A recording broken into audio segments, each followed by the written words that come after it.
தெய்வ வழிபாடுகளுக்கு மிகவும் சிறந்த மாதம் ஆடி மாதம். ஏனென்றால் தேவர்களே இறை வழிபாட்டிற்கு தேர்ந்தெடுத்த மாதம் இந்த ஆடி மாதம். ஒவ்வொரு நாளுமே மிகவும் சிறப்பு வாய்ந்ததாக ஆடி மாதத்தில் உள்ளது.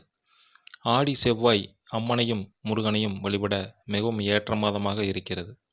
ஆடி செவ்வாய்க்கிழமைகளில் ஔவை நோன்பு அல்லது ஔவையார் விரதம் இருப்பது பெண்களுக்கு வாழ்க்கையில் சகல சௌபாக்கியங்களையும் பெற்றுத் தருகிறது.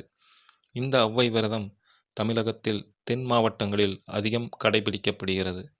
இந்த விரதம் யார் இருக்கலாம் என்று பார்த்தோமானால், திருமணத்திற்காக காத்திருக்கும் கன்னிப் பெண்கள், திருமணமான சுமங்கலிகள் ஔவையார் விரதத்தை கடைபிடிக்கலாம். பெண்கள் அதிகாலையில் எழுந்து மஞ்சள் பூசி குளிக்க வேண்டும். இவ்வாறு மஞ்சள் தேய்த்து குளிப்பதால் பெண்களுக்கு மாங்கல்ய பலம் கூடும். அன்று முழுவதும் பால் பழம் மட்டும் சாப்பிட்டு விரதம் இருக்க வேண்டும். விரதம் இருக்கிற